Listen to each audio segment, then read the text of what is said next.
नमस्कार दोस्तों, मैं वैद्य अनमोल गोयल।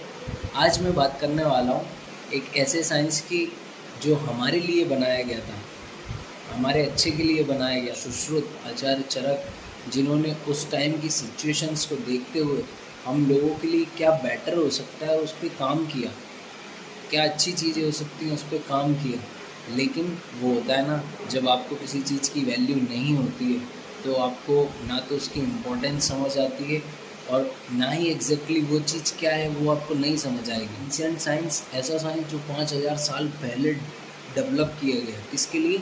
हम लोगों के लिए। लेकिन समय बदलता गया, चीज़ें बदलती गईं, विदेशी लोग आए, उनने अपनी चीज़ें हमको दिखा दी और हम आज तक भी 5000 साल बाद भी हम उनकी चीज़ों को फॉलो कर रहे हैं।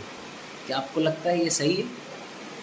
हम अपनी चीज़ें छोड़ दी जो अच्छी थी, जो क्रीम चीज़ें थी हमारे लिए, हमारे नेचर के लिए, हमारे नेचर ने जो हमको प्रोवाइड कराई थी, जैसे लाइक पेड़ पौधे, मट्टी, जो हमारी मिट्टी थी जिसको हम सोने की चिड़िया बोलते हैं। हम ऐसे देश के वासी हैं जहाँ हमारी मिट्टी को सोने की चिड़िया या हमारे देश को सोने की चिड़िया बोला जाता था।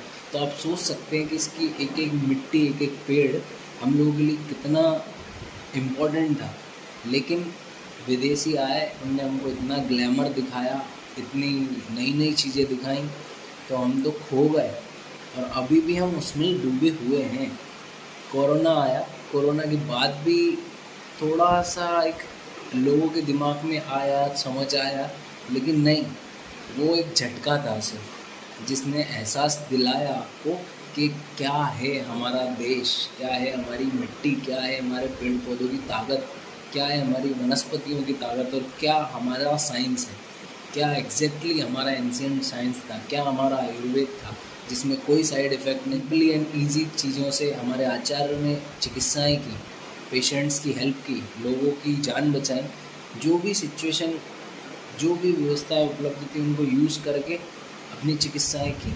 और आज भी जब विदेशी लोग उस चीज़ को चुरा के ले गए यहाँ से, लेकिन कुछ जो बचा वो आज भी हमारे पास इतना है कि अगर हम उस पर भी काम करते रहें, हम उस आयुर्वेद पे काम करते रहें, तो कोई नहीं जीत सकता हमसे, या आयुर्वेद से कोई नहीं जीत सकता। हमारे पास ऐसी ऐसी चीज़ें हैं उस आयुर्वेद के थ्रू कि हम हर वो चीज़ कर सकते हैं जो पॉसिबल नहीं है। तो ध्यान रखना होगा इन सब बातों का। मेरा यही बोलना है आप समझिए, अपने नेचर को पहचानने का कि क्या हमको प्रकृति ने प्रोवाइड कराया है, वजह उसके कि हमने क्या प्रोड्यूस किया है यहाँ पे रह के। और आजकल की जनरेशन ऐसी हो चुकी है कि जो यहाँ पे प्रोड्यूस हो रहा है वही हम कंज्यूम कर रहे हैं, या उसी के लिए हम भागा दौड़ी में लगे हुए हैं। एग्जैक्टली नेचर ने क्या हमको प्रोवाइड किया था वो सब भूल चुके हैं, या उसकी कोई इम्पोर्टेंस नहीं बची है अभी।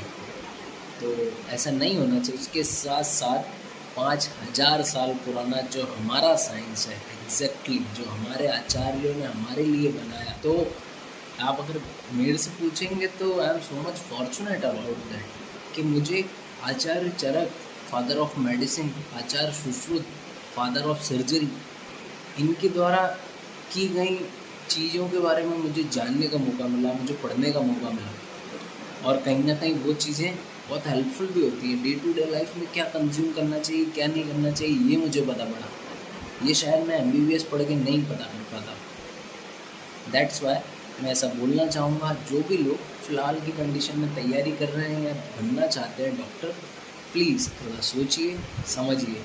ट्रैप है, बहुत गंदी ट्रैप है, इसमें मत आइए, ध्यान रखिएगा।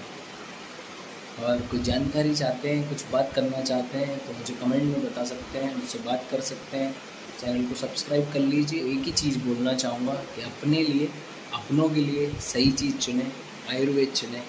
बदलें अपनी चीज़ों को, बदलें। बहुत समय हो गया, बदलने की कोशिश करें, आपको अंदर दिखना चालू हो जाएगा। और अगर मेरे से कोई सलाह चाहते हैं, मेरे से कोई राह चाहते हैं, अगर किसी चीज़ में आपको दिक्कत आ रही है तो आप बेशक होकर मेरे से बात कर सकते हैं, वो कमेंट में बता सकते हैं। आयुर्वेद चुनिए अपने लिए, अपनों के लिए। आयुर्वेद श्रेष्ठ है।